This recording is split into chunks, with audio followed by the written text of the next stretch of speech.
44절까지입니다.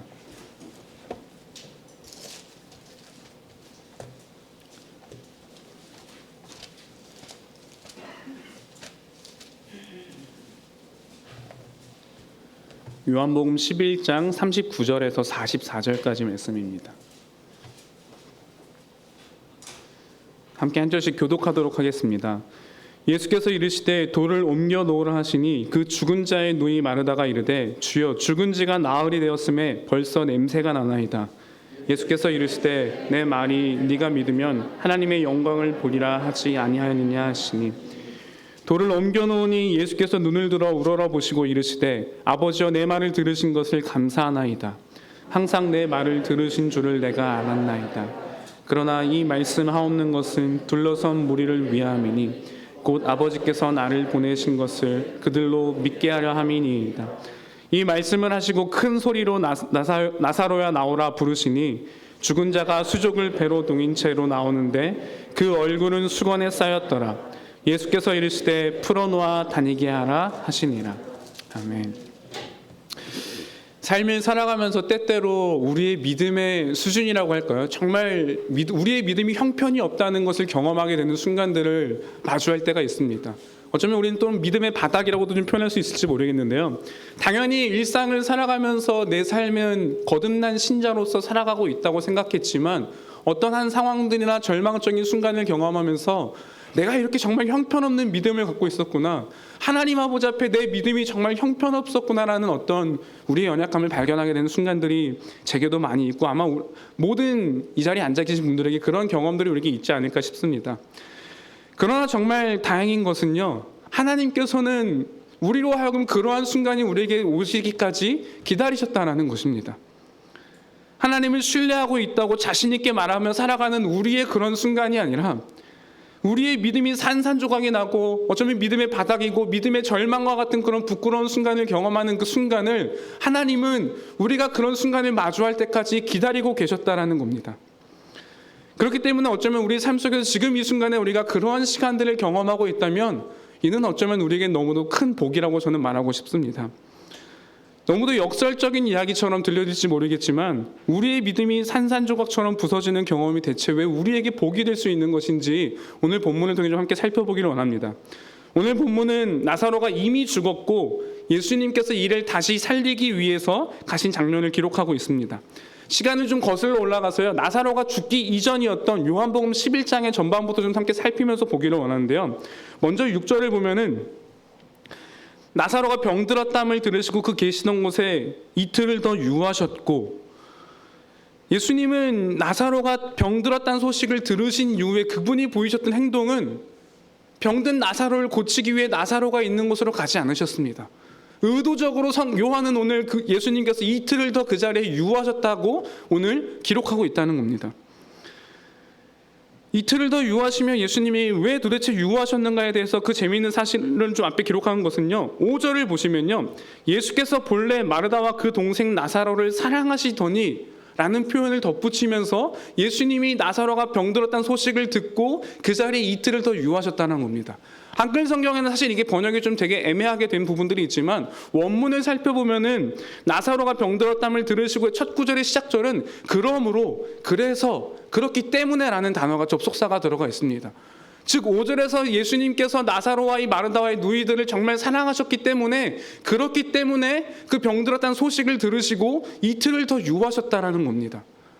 예수님이 나사로를 너무도 사랑하기 때문에 이틀을 더 유하셨다는 표현은 우리가 그냥 단순하게 읽을 때는 사랑하는데 어떻게 이틀을 바로 가지 않으시고 이틀을 더 유하실 수 있을까라는 우리에게 질문을 자아내게 만든다는 겁니다. 요한은 앞서 나사로와 그의 누이들을 소개하며 예수님이 그들을 정말 아끼는 자라는 사실을 강력하게 강조하고 있습니다. 나사로를 표현하면서도 그냥 나사로가 아니라 예수님께서 사랑하시는 자라고 표현하고 있고, 3절에 보면 주여 보시옵소서 사랑하시는 자가 병들었나이다 하시면서 예수님이 나사로를 얼마나 사랑했는지를 요한은 강조하고 있는 것입니다.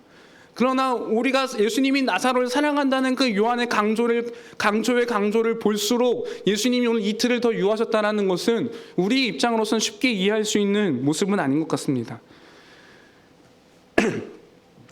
또한 요한복음 1장부터 10장까지 전체적인 내용들을 살펴봄을 통하여서 예수님이 얼마나 많은 이적들을 행하시고 이를 통해서 그분이 하나님이시라는 사실을 보게 됐을 때 당연히 이 요한복음 11장을 처음 읽게 되는 독자들은 나사로가 병들었다는 소식을 처음 들었을 때 당연히 예수님은 갈 것이라고 예측했을 것입니다.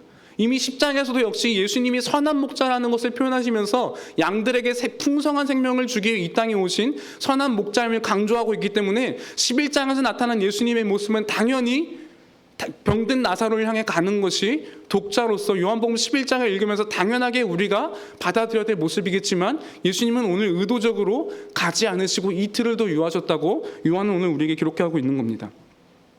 그래서 대반전이 일어난 겁니다.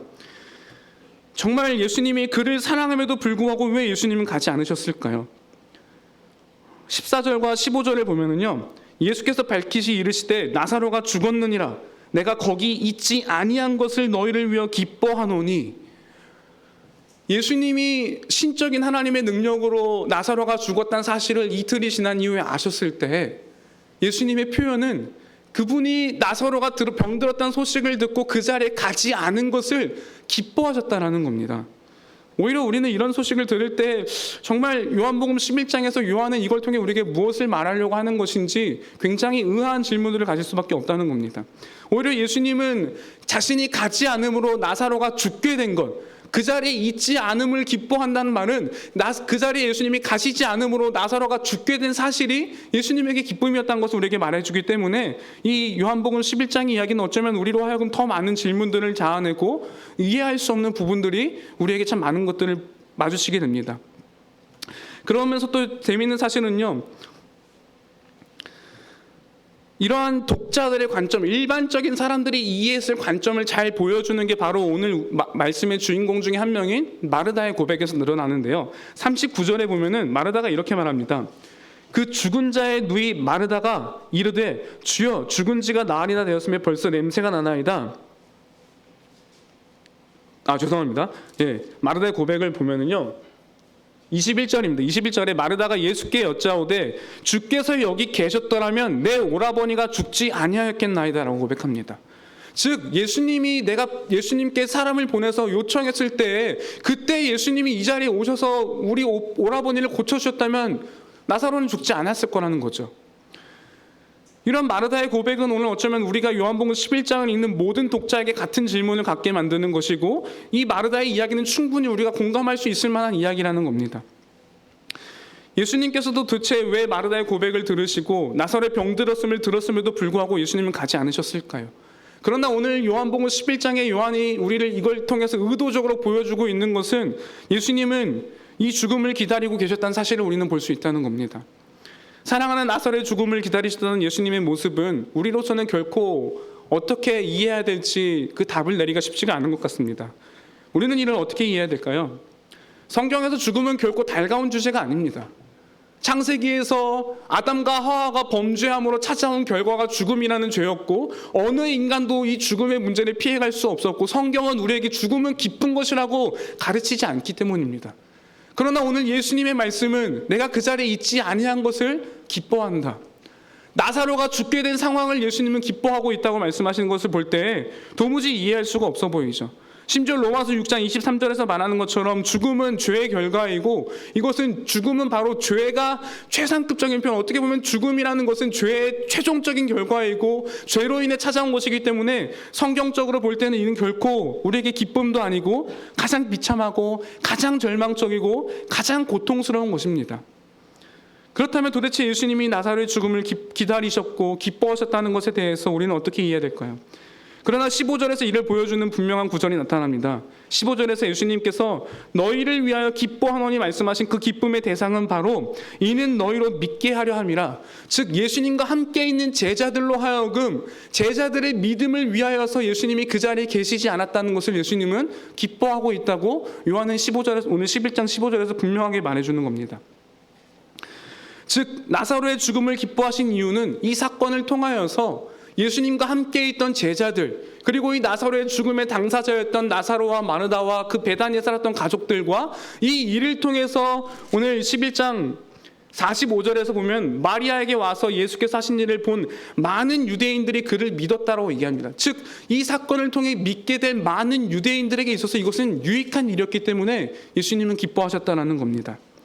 그리고 우리는 오늘 요한복음 11장의 스토리가 결국은 어떻게 끝나는지 잘 알고 있기 때문에 죽은 나사로가 살아나는 것을 알고 있고, 이를 통해서 하나님의 영광이 확실하게 드러난 것을 봄을 통하여서 우리는 이것이 하나님의 영광을 위한 사건이었다는 것에 대해서 너무 잘 알고 있고 익히 오랜 시간 우리는 들어왔을 것입니다.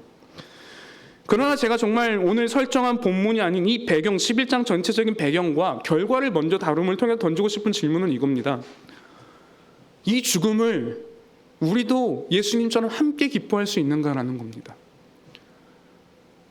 나사로를 통해서 하나님의 영광이 드러나는 것, 성경을 읽으면서 이 글자를 대하면서 나사로의 죽음을 이기신 예수 그리스도의 영광이 드러나는 것은 분명히 하나님의 영광을 나타낸 일이었습니다. 그리고 예수님은 이를 기뻐하셨고, 이를 통하여서 제자들과 마르다와 마리아 그리고 나사로와 그들의 가족들과 이 일을 통해 믿게 되어진 많은 유대인들이 믿음을 얻게 될 것에 통해서 기뻐하셨습니다. 그렇다면 우리는 종종 기도하기를 하나님의 기쁨이 내 기쁨이 되게 해주십사라고 기도하는데, 오늘 요한복음 11장에 나타난 이 예수님의 기쁨이 우리의 삶에서 함께 기뻐할 수 있는 것일까요? 나사로의 죽음이 아닌 하나님의 영광을 나타내시기 위해서 나의 가족 누군가가 죽음을 맞이한다면 우리는 오늘 예수님이 이것을 기뻐하신다고 말씀하셨을 때 우리는 함께 기뻐할 수 있을까요? 제 개인적인 대답은 오늘도 아니오입니다. 제가 지난주에 또 하나님의 뜻을 따르는 거 정말 평안인가라고 물으면서 스스로가 아니요라고 답했는데요. 오늘도 저는 개인적으로 그렇다라고 말하는 것이 결코 쉽지가 않은 것 같습니다. 여러분 지금까지 요한복음 11장을 읽으시면서 어떤 마음으로 이 11장을 읽어오셨고 나사로의 이야기를 읽어오셨습니까? 저는 요한복음 11장을 읽을 때마다 던지는 두 글자가 있습니다. 굳이 이렇게 하셨으면 했을까? 하나님의 영광을 나타내시는 데 있어서 꼭 이러한 방법을 통해서만 나타내셔야 했습니까? 수많은 방법들이 있는데 왜 하나님은 나사로의 죽음이라고 하는 가장 절망적이고 비참한 방법을 통하여서 하나님의 영광을 나타내셔야 했습니까? 우리는 할 수만 있다면 고난이 없이 하나님을 경험하기를 원합니다. 저 역시 그렇고요. 매 순간 삶을 살아가면서 우리 삶에 찾아오는 우리의 삶의 안락함을 깨뜨리는 절망과 고통이 찾아올 때에 이를 반갑게 여길 수 없고 그 순간은 우리는 기쁨으로 여기지 않습니다. 우리는 할 수만 있다면 편안한 방법으로 하나님을 만나고 싶어 합니다. 아마 모든 사람들이 갖고 있는 마음일 거고, 우리의 자녀들을 대하면서도 우리의 자녀들은 특별한 고난과 절망과 고통이 없이 자연스레 하나님을 만나길 바라는 것이 어쩌면 부모로서 가장 우리가 바라는 마음일지도 모르겠습니다. 그러나 여기에 깔려있는 전제를 우리는 주의해야 합니다. 하나님은 그저 내 삶에 도움이 되셔야 하는 분이야. 내 갈망을 채우는데 하나님은 유용한 도구가 되어주셔야 된다는 전제가 우리 안에 깔려있다는 겁니다. 우리가 원하는 것은 하나님을 풍성하게 아는 것을 통하여서 하나님을 알고 누리는 것을 통하여서 하나님을 아는 것보다는 내 삶이 불편하지 않아야 되기 때문입니다. 그렇기 때문에 우리는 하나님께서 우리의 삶을 흔드시는 절망과 고통과 고난을 경험하게 될 때 우리는 굳이라는 질문을 던지면서 왜 내 삶의 안락함을 주님 깨뜨리십니까?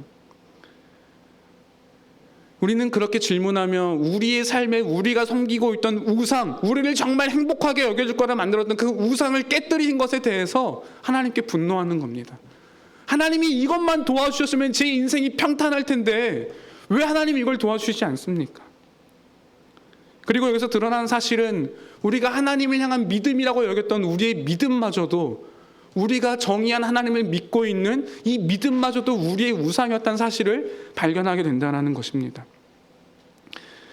하나님이 어떻게 일하셔야 되는지 우리는 이미 정해놓았고, 하나님이 내가 생각한 가장 이성적이고 합리적인 방법을 통해서 일하셔야 되는데 그 방법을 통해서 일하시지 않으실 때 하나님을 향하여서 우리는 왜 내 삶의 안락함을 깨뜨렸는가에 대해서 질문하며 고통스러워하는 것입니다. 오랜 시간 열심히 공부해서 좋은 성적을 거뒀고 이제 좋은 직장에 취업하면 되는데 그렇게 되지 않을 때 왜 당연히 여기 취업하게 될 수 있을 거라 믿었는데 하나님 내 삶에 그런 은혜를 베푸시지 않으십니까?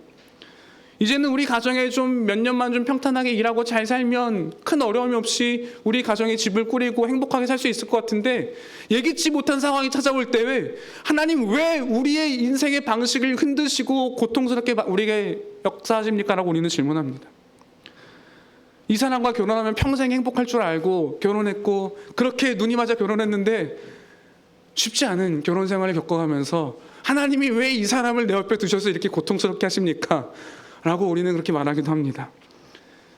우리는 우리 합리적인 판단에 따라서 어느 정도 이미 결론을 내려놓고, 이미 우리가 세워놓은 계획에 따라서, 이 계획에 따라서 우리의 인생의 여정을 걸어가길 원하는데, 우리가 짜놓은 인생의 여정의 계획과 상관없이 무언가가 우리 삶을 향해 들이닥칠 때, 하나님께서 우리의 삶에 우리가 원하지 않았던 요소들을 더하실 때 우리는 고통을 경험합니다. 우리의 생각과 우리의 사고방식과 우리가 믿고 있던 가치관들이 깨어지면서 우리는 고통을 경험합니다. 하나님은 그저 우리가 원하는 방식대로, 내가 정해놓은 계획대로, 그 정해놓은 계획이 잘 흘러갈 수 있도록 도와주시는 분이셔야 하는데, 그 하나님이 아니라는 사실을 우리는 고통스러워하는 것입니다. 21절을 보면 마르다가 이렇게 얘기하죠. 아까 봤던 것처럼요, 주님이 여기 계셨으면 내 오라버니가 죽지 않았을 겁니다. 마르다의 계획 속에는 예수님이 빨리 오셔서 나사로를 도와줬으면 죽지 않았을 거라는 겁니다. 그러나 고통스러운 이유는, 나사로가 죽은 이유는 하나님, 내가 예수님 모시러 갔을 때 오시지 않았기 때문에 지금 내 오라버니가 죽었다고 그는 이야기하고 있는 것입니다. 21절을 통해서 보여주는 마르다의 믿음은 무엇입니까? 예수님이 여기 계셨으면 반드시 나사로를 고쳐줬을 거라는 겁니다. 이게 어쩌면 놀라운 신앙 고백입니다. 예수님은 그 모든 병을 고칠 수 있는 분이시라는 거죠. 그렇기 때문에 예수님이 오늘 그때 오셨으면 내 오라버니는 죽지 않았을 거예요. 그러나 어쩔 수 없이 이미 죽어버렸고요, 이미 제가 할 수 있는 것은 없고 지금의 상황을 받아들입니다. 그는 슬퍼하고 있고 비통해하고 비참해하고 있으면서도 동시에 한편으로는 하나님이 어떤 분이신지, 자신이 만난 예수님이 어떤 분이신지에 대한 신앙 고백을 하고 있는 것입니다. 이어지는 흐름 속에서 마르다는 자신이 가지고 있던 당시 유대교적인 사고와 바리새인들이 믿었던 부활신앙에 따라서 나사로는 마지막 날에 다시 살아나게 될 것이라고 그는 믿습니다. 그리고 그 신앙을 예수님께 고백합니다. 예수님께서 나사로는 다시 살아날 것이라고 말씀하시자 마르다는 맞습니다. 마지막 날에 나사로는 같이 살아날 겁니다. 우리는 그때 만나게 될 거예요. 당시 유대인들이 갖고 있던 부활신앙과 바리새인들이 갖고 있는 부활신앙에 따라서 그녀는 그러한 고백을 드렸던 것입니다. 하지만 예수님은 그냥 그러한 마르다의 고백을 듣고 넘어가시지 않으시고 25절에서 이렇게 이야기하십니다. 예수께서 이르시되 나는 부활이요 생명이니 나를 믿는 자는 죽어도 살겠고 무릇 살아서 나를 믿는 자는 영원히 죽지 아니하리니 이것을 네가 믿느냐. 부활과 생명의 주인이신 예수님만이 오직 그 생명을 주시는 주체자가 되신다는 사실을 너는 믿니? 라고 마르다에게 물어봅니다. 그리고 마르다는 어쩌면 성경에서 가장 위대한 고백이라고 할 수 있는 베드로의 신앙 고백과도 동일한 고백을 합니다. 27절에 이르되 주여 그러하오이다. 주는 그리스도시요 세상에 오시는 하나님의 아들이신 줄 내가 믿나이다. 베드로가 드렸던 고백처럼 그녀의 신앙 고백은 위대한 신앙 고백이었습니다. 특별히 여기 사용된 믿는다는 표현은 원어문을 보면 완료형 시제를 사용하면 그녀가 정말 예수님이 바로 하나님이 보내신 그리스도셨고 메시아였다는 사실에 대해서 마르다는 확실하게 믿고 있다는 것을 보여줍니다. 그녀는 이 슬픔과 비통 속에 잠겨 있지만 자신의 눈앞에 있는 예수님이 메시아라는 사실에 대해서 그녀는 의심의 여지 없이 분명하게 믿고 있다는 것을 성경은 우리에게 이야기해 준다는 것이죠. 그러나 놀라운 것은요, 이토록 놀라운 신앙의 고백을 드렸지만 39절에서 나오는 마르다의 반응을 우리는 기억해야 됩니다. 39절에서 예수께서 이르시되 돌을 옮겨 놓으라 하시니 그 죽은 자의 누이 마르다가 이르되 주여 죽은 지가 나흘이 되었음에 벌써 냄새가 나나이다. 예수님께서 나사로가 있는 무덤을 가르치시며 돌을 옮기라. 그 당시에 무덤은 우리와 같은 무덤이 아니라 동굴 속에 커다란 이 바위로 막아놓음으로써 시신을 매장하는 문화가 있었기 때문에 이 문 앞을 막고 있던 문을 열라는 겁니다. 돌을 치우라고 하자 마르다의 반응은 다릅니다. 방금 전에 39절에서 보였던 25절 26절을 통하여서 27절에 마르다가 주는 그리스도시요 세상에 오신 하나님의 아들이라고 했던 위대한 신앙 고백을 드렸던 마르다는 예수님 죽은 지가 나흘이나 지났어요. 이미 썩어 문드러져서 냄새가 나기 시작했어요. 예수님 지금 저거에 어서서 무엇 하시려는 겁니까? 더 이상 할 수 있는 게 없습니다. 유대 랍비들에 의하면은요, 왜 오늘 요한복음의 기자인 요한은 특별히 나흘이라고 하는 단어를 2번씩이나 사용을 굉장히 강조하고 있는데요. 특별히 17절에서 보면은 예수께서 와서 보시니 나사로가 무덤에 있은지 이미 나흘이라. 그리고 오늘 39절에서 우리가 읽었던 것처럼 마르다도 고백하기를 죽은 지가 이미 나흘이 지났다라고 고백합니다. 왜냐하면 당시 유대인들이 갖고 있던 사상 속에는 어떤 사람이 죽으면 3일간 그 영혼이 그 주변을 맴돌다가 자신의 육체가 썩어 문드러지는 것을 보면서 완전히 죽었구나라는 걸 알고 깨닫고 3일 뒤에는 떠났기 때문입니다. 즉 나흘이라는 표현은 무슨 말이냐면 이미 죽었고 혼이 떠나버렸고 더 이상은 혼이 돌아올 가능성도 없고 아무런 소망이 없다는 것을 강조하고 있는 겁니다. 요한은 27절에서 그리고 오늘 39절에 2번씩이나 나흘이나 표현하면 특별히 또 39절에서 보면요, 죽은 자의 누이 마르다라고 합니다.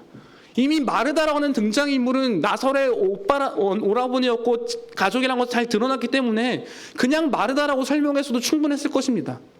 그러나 요한은 오늘 의도적으로 죽은 자의 누이 마르다라고 표현하면서 마르다는 죽은 자의 누이라는 표현을 통하여서 그는 이 죽은 자로 인해서 아무런 소망이 없었고 나흘이 지났기 때문에 이 나사로의 상황은 더 이상은 아무것도 할 수 없다는 것에 대해서 강조하고 있다는 겁니다. 특별히 여기에 사용된 이 냄새가 난다라는 표현은요, 신약성경에서 딱 한 번 사용된 단어예요.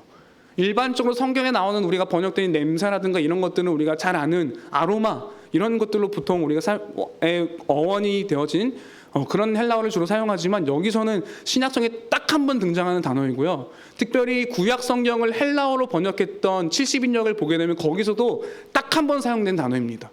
무슨 단어냐면요, 출애굽기에 하나님께서 이 바로를 치시기 위해서 개구리들을 보내시고 개구리 떼죽음을 당하게 되죠.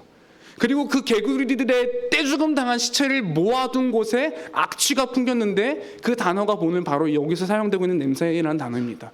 그냥 마르다가 예수님 앞에 하는 고백은요, 냄새가 나요라는 얘기가 아니에요. 이미 썩어 문드러져서 악취가 풍기고 이건 아무것도 할 수 없다는 그 절망을 얼마나 마르다가 이 죽음의 절망에 사로잡혀 있는지를 보여주기 위해서 요한은 성경에서 주로 사용되지 않았던 심각한 악취라는 단어를 오늘 여기에 쓰고 있는 겁니다. 이걸 통해서 우리가 볼 수 있는 것은 마르다가 얼마나 강력하게 이 죽음의 절망에 사로잡혀 있는지를 우리는 볼 수 있다는 겁니다. 마르다에겐 더 이상 아무런 소망이 없습니다. 죽은 지 나흘이 지났고 영혼은 이미 떠나버렸고 문을 열어봤자 찾아오는 것은 지독한 냄새가 코끝을 찔러올 뿐입니다. 죽음의 냄새가 자신의 삶을 다 들여버려졌고 죽음의 냄새가 이미 코끝까지 쳐올라왔기 때문에 아무것도 할 수 없는 절망의 상태임에 대해서 오늘 마르다가 그런 속에 있다는 것을 요한은 보여주는 겁니다. 그녀는 앞서 놀라울 만큼 위대한 신앙 고백을 할 인물이었지만 나사로의 죽음 앞에 그녀는 삶이라는 실존의 영역에서는 그녀를 붙잡고 있는 것은 눈앞에 있는 예수 그리스도가 아니었습니다. 자신의 판단 속에서 이미 죽은 오라버니와 이미 더 이상은 소망이 없다는 결론이 그녀를 꽉 쥐고 있던 것입니다. 죽은 지 나흘이 지났고 아무런 소망이 없기 때문에 그녀는 지금 눈앞에 자신이 방금 전에 고백했던 생명의 주인, 영원한 생명의 주인이신 하나님의 아들이신 그리스도가 옆에 있음에도 불구하고 그녀가 보고 있는 건 오직 자신의 이성적이고 합리적인 판단일 뿐인 겁니다. 저는 27절에서 위대한 신앙 고백을 드렸던 마르다의 모습과 오늘 39절에서 어쩌면 우리와도 너무나도 비슷한 이 실존의 삶을 살아가는 마르다의 모습을 보면서요, 우리의 모습과 굉장히 닮아있다는 생각을 해보게 됩니다. 신자가 된다는 것은 27절에서 고백했던 것처럼 하나님 당신은 그리스도시요, 주님은 그리스도시고 하나님께서 보내신 하나님의 아들이라는 사실을 우리는 믿음으로 고백하는 겁니다. 우리는 신자가 될 때 회심이라는 과정을 통하여서 하나님이 하나님 되심, 예수 그리스도의 하나님 되심을 믿음으로 고백함으로 신자가 되었습니다. 그러나 실제의 삶의 영역에서 우리는 어떻게 살아가고 있습니까? 하나님을 주님이라 고백하며 그 놀라운 고백을 드렸던 고백과 달리 우리의 삶을 통해서 풍겨져 오는 고백은 어떠한 고백들이 주로 이루고 있습니까?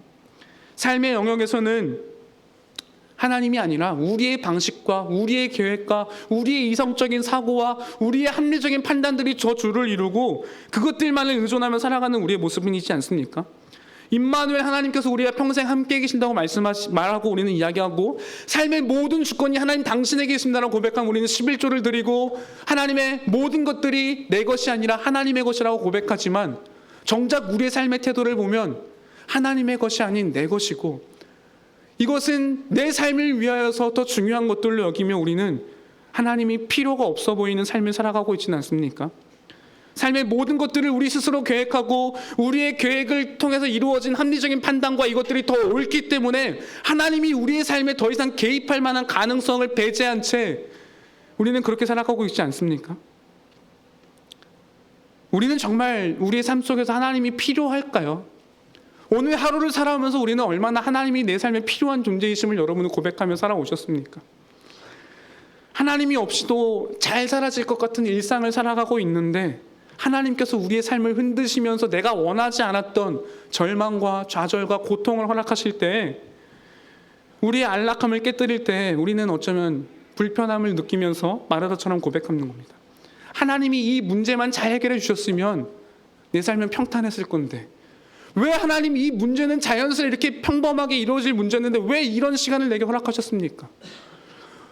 왜 이것 내 계획대로라면 이렇게 잘 순리대로 가는 것이 맞는데 왜 이걸 굳이 하나님이 흔드셔서 내 삶에 불편함을 주십니까? 우리는 우리가 내린 합리적이고 이성적인 판단 속에서 하나님은 이렇게 일하셔야 됩니다라고 우리는 하나님께 순간순간 요구하며 살아가고 있습니다. 그러나 하나님은 나사로의 죽음을 기다리셨고 이를 기뻐하셨던 것처럼 우리의 이러한 순간, 우리의 이런 헛된 믿음이 깨어지는 그 순간을 주님은 기다리셨다는 겁니다. 하나님이 내 주인이시면 모든 것이라고 고백하는 위대한 신앙을 고백을 드렸지만 정작 삶의 실제 영역, 삶의 실존에서는 하나님이 계시지 않은 것처럼 살아가는 우리의 삶 속에서 우리의 이 잘못되어지고 헛된 믿음이 깨어지는 그 순간을 예수님은 기다리셨고 그 순간이 찾아오시는 것을 기뻐하셨다는 겁니다. 왜냐하면 하나님은 이 순간을 통하여서 우리의 믿음을 참되게 세우시는 기회로 사용하고자 하시기 때문입니다. 예수님은 40절에서 마르다에게 이렇게 질문하십니다. 예수께서 이르실 때 내 말이 네가 믿으면 하나님의 영광을 보리라 하지 아니하였느냐 하시니 11장을 찾아보면 예수님이 이런 말씀을 하신 적이 없거든요. 11장을 찾아보면 언제 마르다와의 대화 속에서 예수님이 네가 믿으면 하나님의 영광을 볼 거야 라고 말씀하신 적이 없습니다. 그렇기 때문에 비평학자들은 이것은 단순히 누군가가 추가했거나 뺀 구절일 거라고 비평학자들은 주장하지만 그러나 우리는 성경의 일점 위례도 아무 의도 없이 그냥 쓰여진 것이 아니라는 것을 믿는다면 이것을 보여주는 바는 성경 속에서 우리는 찾아야 되는 겁니다. 25절 26절에서 말씀하셨던 나는 부활이요 생명이니 나를 믿는 자는 죽어도 살겠고 무릇 살아서 나를 믿는 자는 영원히 죽지 아니하리니 이것을 네가 믿느냐라고 예수님이 질문하셨던 질문, 즉 이 주님이 정말 부활이시고 생명을 주시는 분이심을 너는 믿니? 라고 물으셨던 그 질문이 오늘 40절의 질문과 연결된다는 겁니다. 그렇기 때문에 예수님은 네가 믿으면 하나님의 영광을 보게 될 것이다. 하나님의 영광을 본다는 것은 무엇입니까? 네가 이 사실을 믿었다면 내가 정말로 생명을 줄 수 있는 주님이라는 것, 내가 생명의 주인이고 그 영생의 주인이고 그 생명을 줄 수 있다는 사실은 네가 이해한 대로 마지막 날에 주어지는 것이 아니라 지금 이 순간에도 너의 오라버니를 살릴 수 있는 자가 바로 나라는 사실을 네가 믿는다면 너는 하나님의 영광을 보게 될 것이라고 내가 했는데 마르다의 이해는 무엇이었습니까? 단지 마지막 날에 이 세상이 끝나는 날 나사로가 살아날 거라고 믿었던 겁니다. 우리는 그렇게 믿었던 헛된 믿음이었지만 예수님은 오늘 나사로를 굴을 옮기라고 하시면서 마르다를 향해 말씀하시기를 네가 믿으면 하나님의 영광을 보게 될 거라 내가 하지 않았니? 나는 네 앞에 있는 지금 나는 하나님이 보낸 메시아고 이 부활이고 생명이고 그 생명의 주체이고 그 생명의 주체인으로서 나는 마지막 날에만 그 생명을 주는 자가 아니라 오늘 지금 이 순간에 너의 삶에 그 생명을 주는 사람이 바로 나야. 그리고 이 사실을 네가 믿는다면 너는 오늘 하나님의 영광을 보게 될 거란다 라고 오늘 예수님은 우리에게 말씀하시는 것입니다. 예, 우리는 마지막 날 우리가 다시 살아날 것을 잘 알고 있습니다. 그리고 예수님을 우리의 삶의 주권자로 고백하기 때문에 우리는 우리는 교리적으로 지식적으로 예수 그리스도를 믿는 자에게는 부활의 생명이 주어질 거라는 것도 잘 알고 있습니다. 영원한 생명을 이미 소유했던 사실도 우리는 지적으로 알고 있습니다. 그러나 정작 우리는 천지를 창조하신 분, 온 세상을 다스리시는 그 하나님, 삶의 모든 것들을 해결할 수 있는 능력자가 되시는 그 하나님이 우리가 믿는 예수 그리스도시고 하나님이라는 사실을 여러분은 정말 믿고 계십니까? 단지 그분은 우리의 신앙 속에서 관념 속에 갇혀 계시기 때문에 우리의 삶의 실존의 영역에서는 아무것도 할 수 없는 분으로 여기시면서, 하나님은 그저 내 관념 속에 계시는 분으로 내 실존의 삶의 영역에서는 내 이성과 계획과 판단이 가장 옳은 것으로 여기며 그렇게 우리는 살아가고 있지는 않습니까? 어쩌면 많은 핑계들과 그럴듯한 이유를 대면서 우리는 우리의 우상을 합리화하며 살아갑니다. 그렇게 이성 가운데 내세운 우리의 계획과 방식들을 통해서 우리의 실제 오늘의 삶을 살아가면서 신앙은 그저 관념적인 것으로 치부하는 거죠. 때문에 신앙은 그저 관념적인 것, 내 삶의 실제는 내가 계획하고 움직이는 것으로 여기며 우리는 두 개를 이분법적으로 나누게 되고 우리는 그렇게 살아가면서 우리는 헛된 믿음 속에 살아가게 됩니다. 하지만 이것은 결국 성경이 가르치는 믿음이 아니고 성경이 우리에게 가르치는 참된 신앙이 아니라는 겁니다. 그저 이것은 기독교를 우리의 현실 속에서 얻을 수 있는 어떤 요소들과 저울질하며 어떤 것이 내 삶에도 이득이 되는 것을 저울질하고 있는 모습이라는 겁니다. 내가 볼 때 하나님의 영광을 누리는 것보다 이 세상의 것이 난 좋아 보이기 때문에 하나님의 영광은 그저 관념적인 걸로 여기고 나는 이 삶의 실존에서 내가 얻을 수 있는 더 많은 것들을 얻으면 난 살아갈 거야. 기독교를 그렇게 우리의 삶의 실존에서 얻을 수 있는 작은 어떤 세상적인 것들과 비교하며 저울질하며 그리고 복음이 아닌 세상의 헛된 것들을 통해서 우리 삶을 채워가는 것이 오늘 우리의 헛된 믿음이 우리에게 가져오는 결과라는 겁니다. 그리고 우리는 우리의 신앙 고백과 우리의 삶의 실존에서 벌어진 이 괴리를 채우기 위해서 우리가 택하는 방법은 무엇입니까? 지극히 높으신 하나님을 우리의 수준으로 낮추는 겁니다. 하나님이 이 땅에서 이런 놀라운 일을 할 수 있는 분이라고 여기며 믿음으로 살아가는 것이 아니라 하나님을 우리 수준으로 우리가 믿을 만한 분으로 낮추어서 우리의 삶의 신앙의 고백과 우리의 머릿속에 들어있는 관념적인 신앙의 고백 사이의 괴리를 우리는 그렇게 메꿉니다. 이것은 결국 기독교가 아닙니다. 그러나 하나님은 예수님께서 나사로의 병든 소식을 들으시고 또 그를 사랑했기 때문에 그에게 가지 않으셨고 이틀을 유하셨던 것처럼 예수님이 나사로의 죽음을 들으시고 그리고 나서 제자들과 나사로의 죽음 관련된 이 모든 사람들로 하여금 믿음이 온전하게 되시는 것을 기뻐하며 그 죽음을 기뻐하셨던 것처럼 하나님은 우리에게 그렇게 찾아오십니다. 그리고 하나님은 우리가 그렇게 살아갈 때 우리의 계획과 우리의 신뢰 방법, 하나님은 그저 내 삶을 위한 도구로서 여기며 살아갈 때 하나님은 자신을 가리우시는 방법으로 이틀을 더 유하시는 방법으로 우리가 원하는 때가 아닌 하나님의 때에 찾아오시는 방법으로 우리에게 자신을 나타내시는 것입니다. 하나님의 가리우심에 대해서 레리 크랩은 이렇게 얘기합니다. 나는 하나님의 선하심을 좀 더 맛보고 싶다.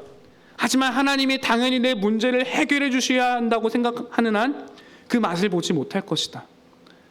하나님을 내 갈망을 채우는 유용한 도구로만 생각한다면 하나님을 내가 그분을 발견하지 못하게 하실 것이다.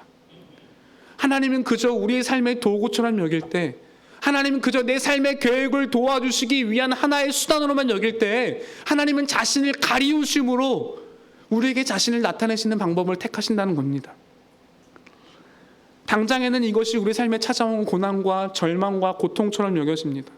우리가 믿었던 삶의 계획 방식들, 이대로 가면 내 인생이 평안해질 거라 여겼던 그 계획들이 다 실패하고 심지어는 우리가 정의하고 하나님을 끌어내림으로 만들었던 헛된 믿음마저도 부서지는 경험을 하게 되며 우리는 삶의 영역에서 절망과 고통을 경험합니다. 그렇게 우리 삶의 주변에 남은 것은 어쩌면 오늘 마르다가 경험한 것처럼 죽음의 냄새만, 정말 지독한 죽음의 절망의 냄새만이 내 코끝을 채우면서 내 삶의 모든 것들을 가득 채우고 있는 순간을 우리는 마주하는 순간이 온다는 것입니다. 그렇게 우리의 계획이 죽고 내 깨어진 자아가 죽고 내가 계획했던 모든 방식들이 죽었을 때 내가 의존할 수 있는 것은 정말 없고 이 삶에는 소망이 없다는 사실을 우리가 인정하고 받아들이고 항복하게 되어졌을 때 주님은 우리에게 찾아오십니다. 그리고 우리에게 찾아오셔서 우리로 하여금 하나님 아버지가 하나님 되신다는 사실을 우리로 하여금 믿을 수 있게 도와주신다는 겁니다. 우리가 이 믿음을 더 구하기 위해서 주님 내가 믿습니다. 내 믿음을 더 강하게 하겠습니다라고 고백함을 통하여서 내가 더 열심히 믿고 내가 더 열심히 교회를 섬기고 헌신함을 통하여서 내 믿음을 강화시키는 것을 통하여서 내 믿음이 굳세어지는 것이 아니라 우리의 깨어진 믿음을 향하여서 주님이 친히 찾아오셔서 우리의 믿음을 온전하게 해주신다는 겁니다. 우리의 믿음의 근거가 우리 자신에게 있는 것이 아니라 하나님에게 있기 때문에 그렇습니다. 예수님의 기쁨은 우리로 하여금 믿음을 온전하게 하시는 것이었습니다. 당신의 제자들의 믿음을 온전하게 하시는 것은 예수님의 기쁨이었고 나사로의 죽음을 통해서 슬픔과 절망을 경험하고 있지만 그러나 이 사건을 통하여서 나사로와 그의 가족들과 이를 통해 믿게 되어질 많은 유대인들의 믿음을 온전하게 하시는 것이 예수님의 가장 큰 기쁨이었다는 것입니다. 41절 42절에서 그래서 예수님이 이렇게 기도하십니다. 돌을 옮겨놓으니 예수께서 눈을 들어 우러러보시고 이르시되 아버지 내 말을 들으신 것을 감사하나이다. 항상 내 말을 들으신 줄을 내가 알았나이다. 그러나 이 말씀하옵는 것은 둘러선 무리를 위함이니 곧 아버지께서 나를 보내신 것을 그들로 믿게 하려 함이니이다. 예수님께서 하나님 앞에 기도했던 내용은요, 하나님 나사로를 살려주십시오. 죽은 나사로가 지금 죽음이라는 절망의 고통을 경험하고 있는데 그를 살려주십시오라고 기도했던 것이 아니었습니다. 예수님의 기도는 하나님께서 자신의 기도를 들으시는 분이라는 사실에 감사하고 있었고, 그리고 그의 기도는 무엇이었습니까?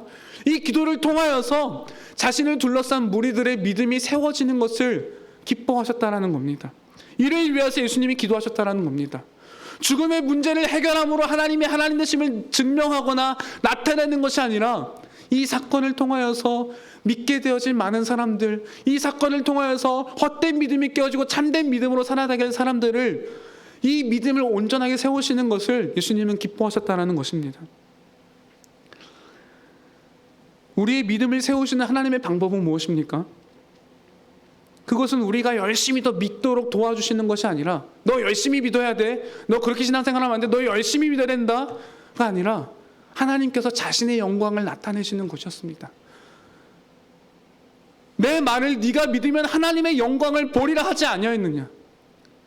내 말을 네가 믿으면 하나님의 영광을 보라 했잖니. 이 하나님의 영광을 봄을 통하여서 하나님께서는 나는 너의 믿음을 온전하게 세우기를 원한다는 것이라고 하나님은 우리에게 말씀하시는 것입니다. 우리가 믿는 주체이지만 그 믿음을 주시고 이 믿음을 온전하게 세우시고 이 믿음을 완전하게 세워가실 분은 우리 자신이 아니라 하나님이시기 때문입니다. 그렇기 때문에 히브리서 12장 2절은 이렇게 말합니다. 믿음의 주요 또 온전하게 하신 이인 예수를 바라보자라고 말하는 것입니다.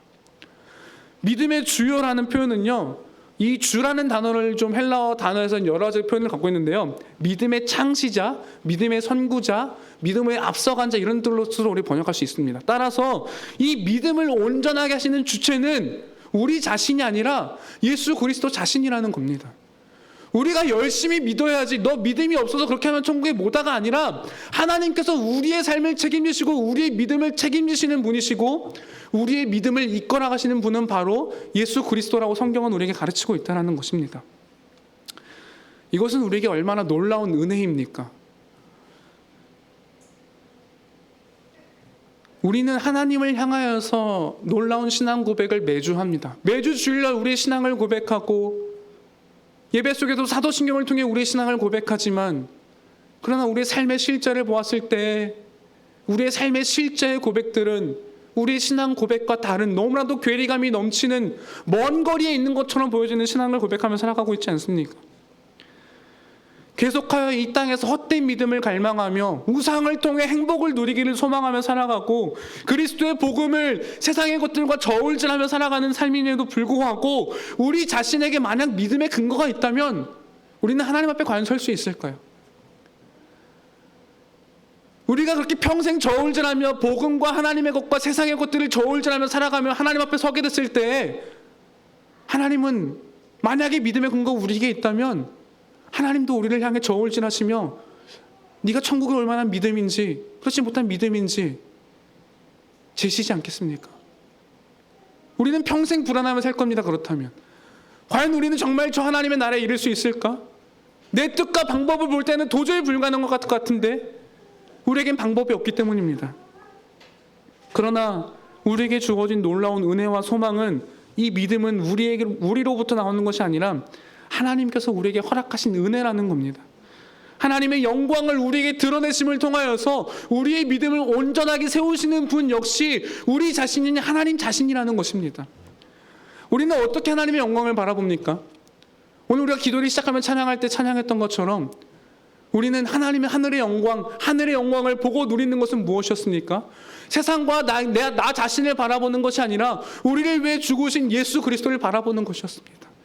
세상과 나는 간대없고 구속한 주만 보이도다. 우리를 구속한 예수 그리스도, 하나님의 영광이 가장 영광스럽게 풍성하게 충만하게 나타난 것은 바로 그리스도의 십자가였습니다. 가장 비참한 방법처럼 보여졌고 세상에 볼 때는 미련한 것처럼 여겨졌고 걸림돌처럼 여겨지는 것이었지만 그리스도의 십자가는 하나님의 영광을 가장 풍성하게 나타낸 것이었기 때문입니다. 우리는 그리스도의 십자가를 바라봄을 통하여서 그 하나님의 영광이 우리의 자신을 향하여서 우리 같은 죄인을 위하여 구원하기로 작정하신 하나님의 사랑이 얼마나 크고 놀라운 것인지를 깨달음을 통하여서 하나님의 영광이 얼마나 풍성한 것인지를 우리는 알게 됩니다. 저울질 한다면 정말 하나님의 영광이 크겠습니까? 이 세상의 영광이 크겠습니까? 왜 우리는 자꾸만 우리의 눈을 가리워서 하늘의 영광이 아닌 이 땅의 영광이 더 풍성한 것인 것처럼 여기며 살아가려고 합니까? 그러나 우리의 소망이 사라졌을 때, 이 헛된 하나님의 영광이, 세상의 영광이 아무런 소망이 없다는 사실을 깨달았을 때 비로소 우리는 하나님의 영광을 우리에게 하나님께서 비추심을 통하여서 그 하늘의 영광을 바라봄으로 우리는 하나님께서 우리의 믿음을 세우시는 놀라운 방법을 보게 된다는 것입니다. 그리고 주님은 이렇게 말씀하십니다. 내게로 오라.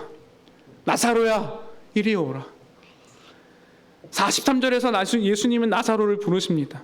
주님은 나사로를 부르시면서 이례적으로 큰 소리로 부르십니다. 복음서에서 예수님이 큰 소리로 불렀다라는 표현은 딱 2번 나옵니다. 예수님이 십자가에서 죽으시던 그날 예수님의 영혼이 떠나가실 때 큰 소리로 외쳤다. 그리고 오늘 나사로의 죽음 앞에서 큰 소리로 외쳐 이르시되 나사로야 이리 오라. 예수님은 죽음의 권세와 맞설 때 큰 소리로 외치셨습니다. 이미 죽어있는 나사로를 향해서 예수님 말씀하십니다. 왜냐하면 예수님만이 죽은 자를 향해서 말씀하실 수 있는 분이셨습니다. 예수님만이 죽은 자를 말씀하심으로 그 죽은 자를 살아나게 할 수 있는 유일한 분이셨기 때문에 예수님은 죽은 나사로를 향해 말씀하신 것입니다. 이것은 이미 요한복음 5장에서 예수님께서 하셨던 말씀이 오늘 11장에서 이루어진 것을 보게 되는 건데요. 우리 함께 요한복음 5장 25절을 함께 찾아보기로 합니다. 요한복음 5장 25절입니다. 함께 읽겠습니다. 진실로 진실로 너희에게 이르노니 죽은 자들이 하나님의 아들의 음성을 들을 때가 오나니 곧 이때라. 듣는 자는 살아나리라. 죽는 자들이 하나님의 아들의 말씀을 듣는 때가 온다는 것인데 그때는 바로 지금이라는 겁니다. 마르다는 그때가 바로 죽은 이후에 영원한 저 마지막 날에 이루어질 것 생각했지만 그때는 예수님은 이미 요한복음 5장에서 그때는 이때라 지금이다. 예수님은 그리고 오늘 마르다 앞에서 서서 말씀하시기를 내가 바로 그 일을 할 수 있는 부활이고 생명이라고 말씀하신 것입니다. 그리고 오늘 이 이야기는 요한복음 11장에서 실제로 이루어진 겁니다. 그리고 이 사건은 결코 다른 사람의 이야기, 나사로의 이야기만이 아니라 오늘 여러분이 정말 거듭난 신자시라면, 회심을 경험한 참된 신자라면 우리 모두는 이런 과정을 경험하고 오늘 이 예배 자리에 앉아있다는 것입니다. 죄로 인해 죽은 자였고 소망이 없었고 아무런 우리에게는 희망이라는 걸 찾아볼 수가 없던 우리의 삶을 이미 살아있지만, 살아서 움직이고 이 땅을 살아가고 있지만 죽은 자처럼 살아갔던 우리를 향하여서 예수님께서 큰 소리로 말씀하셨던 거죠. 이리 오렴. 내가 부활이고 내가 생명이다. 그리고 그 소리를 듣고 일어난 사람들만 참된 영원한 생명, 하나님이 우리에게 허락하신 진정한 생명을 얻음으로 우리는 그런 놀라운 생명을 얻은 자들입니다. 그러나 우리는 여전히 육체 가운데 거하며 실패를 경험합니다. 하나님의 영광을 보고 그 앞에 엎드리기보다는 세상의 화려함에 눈을 팔고 우리의 계획과 우리의 방식과 능력을 갈구하며 헛된 믿음을 구하며 살아갑니다. 우리의 삶을 돌아보면 어쩌면 하나님이 개입할 수 있는 틈이 없을 만큼 단단하게 내 생각과 내 깨어진 자아로 가득한 삶을 살아가고 있습니다. 때로는 혹은 이 세상 속에서 살아가기 위해서는 신앙의 방식이 아니라 이 세상의 방식에 순응할 줄도 알아야지 라고 우리를 합리화하면서 죽음의 냄새가 가득한 곳을 향해 우리는 달려가고 있습니다. 어느덧 죽음의 냄새가 내 삶을 다 가득 채워서 더 이상은 소망이 없는 것처럼 여겨지는 그 순간에 마주칠 때까지 우리는 달려가고 있는지 모르겠습니다. 그러나 그런 우리의 삶을 향하여서 예수님이 지금 큰 소리로 외치시는 겁니다. 경진아, 이리 와. 거기로 가면은 죽음밖에 없어. 거기로 가게 되면 네가 맡게 될 냄새는 생명이 아니라 사망의 죽음의 냄새밖에 없다는 거야. 이리 오려. 나는 부활이고 생명이다. 나를 통해서만 하나님께로 갈 수 있단다. 이 죽음의 냄새를 향해 달려가는 우리를 향하여서 주님이 죽은 나사로에게 이리 오라고 불렀던 것처럼 우리 삶을 향해 지금 부르고 계십니다. 이리 오려. 너의 삶이 향해야 될 곳은 그것이 아니라 여기야. 우리가 믿는 예수 그리스도로부터 주어지는 영원한 생명은 결코 저 마지막 날 천국에 이르게 됐을 때 얻게 되는 것이 아닙니다. 죄 가운데 허덕이며 죽어가던 우리를 불러주셨을 때, 큰 소리로 우리를 향하여 주님이 이리 오라고 불렀을 때 이미 그날 우리에게 시작된 생명이었습니다. 마르다가 잘못 이해하여서 그것이 마지막 날 이해했던 것처럼 우리 역시 때로는 신앙을 마지막 날 이루어질 것을 여기며 살아가지만 그것은 마지막 날 이루어질 것이 아니라 오늘 이 순간 우리의 삶에 이미 주어진 영원한 생명이라는 겁니다. 그렇기 때문에 요한복음 17장 3절은 이렇게 얘기합니다. 영생은 곧 유일하신 하나님, 참 하나님과 그가 보내신 자 그의 아들을 아는 것이다. 영원한 생명은 단지 영원히 사는 것이 아니라 영원한 생명은 하나님을 아는 것이다. 하나님이 보내신 예수 그리스도를 아는 것이고 그 생명은 이미 오늘 우리의 삶 속에 시작된 것이라고 성경은 우리에게 가르칩니다. 그러나 이미 시작된 그 영원한 생명 우리는 잠시 뒤로 하고 이 땅에서는 세상의 영광을 누리고 마지막 날에 가서 제가 그 생명을 누릴게요 라고 말한다면 이것은 결코 기독교가 아닙니다. 하나님께서 주신 영원한 생명이 있기 때문에 우리는 지금 이 순간도 이미 하나님과 풍성한 교제를 누릴 수 있고 이를 통하여서 하나님의 그 영광을 볼 수 있는 존재가 되어졌다는 것입니다. 우리는 하나님께 부르신 그 큰 소리를 통하여서 천지 만물을 지으신 하나님, 온 세상을 다스리고 섭리하시고 통치하시는 그 하나님, 그분이 우리의 아버지라고 부를 수 있는 특권을 얻은 자들입니다. 영접하는 자, 곧 그 이름을 믿는 자에게는 하나님의 자녀가 되는 권세를 주셨습니다.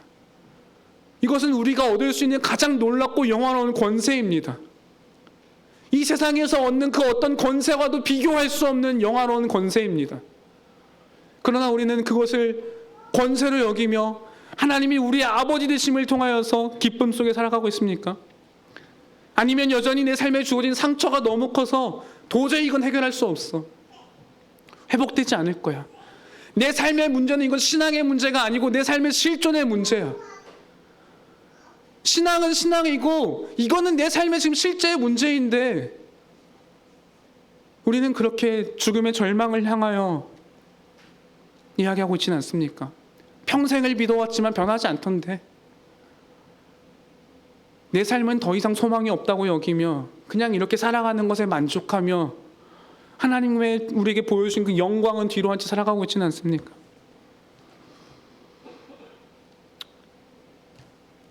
오늘 우리는 죽은 지 이미 나흘이나 지났습니다. 소망이 없습니다. 그렇게 우리의 하나님을 제한하고 하나님을 제한하는 불신앙 속에 살아가고 있다면 하나님은 지금 우리를 향해 큰 소리로 외치고 계신 겁니다. 이리 오너라. 여기에 생명이 있다. 왜 그토록 너는 믿음이 없니라고 우리를 꾸짖으시는 것이 아니라 내게 오려. 나한테 와야지 네가 이 생명을 누릴 수 있어. 우리를 부르시는 주님께 우리 함께 나아갑시다.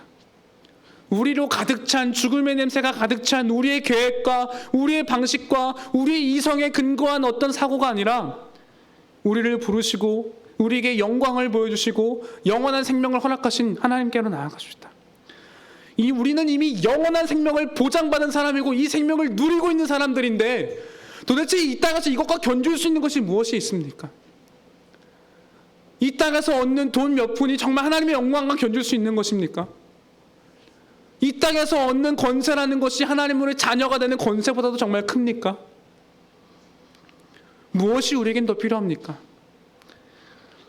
사망의 한복판을 향해 달려가는 우리를 내버려 두지 않으시고 우리의 믿음을 온전히 세우시기 위해서 하나님 자신의 영광을 우리에게 비추시고 우리에게 그 생명을 주신 주님께로 갈 때 우리는 하나님 앞에서 온전하게 세워지는 참된 믿음을 경험하게 될 것입니다.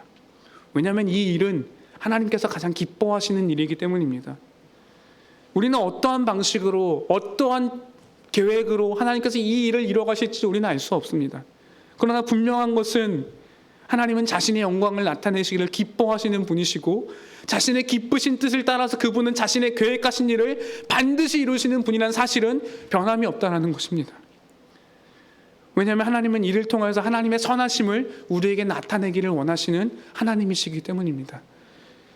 그렇기 때문에 레리 크레이브는 하나님의 선하심에 대해서 이렇게 얘기합니다. 하나님을 발견한다는 것은 가난과 실명, 비행기 추락을 겪으면서도 그분의 선하심을 믿고 안식하는 것이다. 하나님을 발견한다는 것은 좋은 일이든 나쁜 일이든 신뢰하는 마음으로 직면하는 것이다. 우리는 좋은 일은 기뻐하고 나쁜 일은 수습하는 수준을 넘어서는 숭고한 부르심을 받은 자들이다. 우리가 행하는 모든 관계와 활동 속에서 우리가 겪는 모든 기쁨과 슬픔 속에서 하나님에 대한 확신을 드러내야 한다. 여러분은 정말 하나님이 선하신 분이라는 사실을 믿으십니까? 그렇기 때문에 오늘 나사렛 죽음의 기쁨을 주님이 기다리셨고 그걸 기뻐하셨던 것처럼 우리는 여전히 그 나사렛 죽음이 우리 삶에 찾아올 때 하나님이 선하신 분이라는 사실을 믿고 우리의 삶에 찾아온 고통과 절망 속에서도 하나님이 선하시기 때문에 우리는 이 사실을 함께 기뻐할 수 있는 분이었으면 좋겠습니다. 죽음의 냄새가 가득한 내 방식과 내 생각을 향해 나아가는 것이 아니라 우리의 믿음을 책임지시고 우리를 구원의 날까지 완성하시는 그날까지 포기하지 않으시고 우리를 택하셨기 때문에 우리의 구원이 완성되는 그 마지막 날까지 우리의 믿음을 온전하게 세우시는 그 하나님께 나아가서 하나님의 영광을 누리고 그 생명을 누리는 내일이 아니라 오늘 이 순간이 되었으면 좋겠고 매 순간순간이 그런 삶이 되시기를 주님의 이름으로 소망합니다. 그 생명을 누리고 찬송하시는 베샬롬교회 모든 분들이 되었으면 좋겠습니다. 함께 기도하겠습니다. 하나님 아버지, 우리의 삶을 돌아보면 하나님이 개입할 틈도 없을 만큼 너무도 단단한 우리의 자아들로 가득 차고 우리의 계획과 우리의 방식과 우리의 합리적인 사고들로 통하여서 가득 차 있지는 않습니까? 어쩌면 우리의 일상을 살아가면서 하나님의 도움을 찾아볼 수는 없을 만큼 굳이 하나님이 없어도 내 일생을 잘 살아갈 수 있을 것처럼 여겨지는 그런 순간을 우리는 경험하고 있지는 않습니까? 그러나 거기에는 죽음의 냄새밖에 없고 절망밖에 없다는 사실을 우리가 기억하게 해주십시오. 나는 부활이고 생명이기 때문에 우리에게 생명을 주시기로 작정한 예수님께 나아갈 때에만 우리가 하나님의 영광을 볼 수 있고 하나님의 영광을 봄을 통하여서 우리의 헛된 믿음이 깨어지고 하나님께서 세우시는 참된 믿음이 우리 안에 회복될 수 있다는 사실을 기억함으로 하나님의 영광을 보고 누리는 우리가 될 수 있도록 주께서 인도하여 주시옵소서. 하나님, 삶의 절망 속에서 더 이상은 아무것도 할 수 없다고 여겨지는 것 같은 상황들이 있습니다.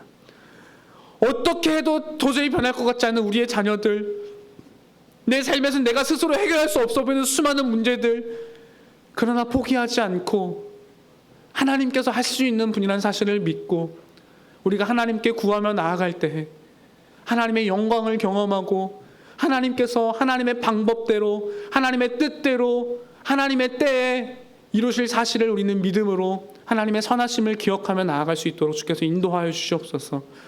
우리의 삶에 찾아오는 우리가 원치 않는 순간들마저도 하나님의 선하심 속에 하나님의 이 삶을 이끌고 계시다는 사실을 기억함으로 하나님의 선하심을 신뢰하고 그 하나님의 선하심의 증거가 예수 그리스도의 십자가에서 이미 나타났기 때문에 이 사실을 분명하게 믿음으로 우리가 온전하게 이 여정을 걸어갈 수 있도록 주께서 인도하여 주시옵소서. 감사하며 살아계신 예수 그리스도의 이름으로 기도합니다. 아멘.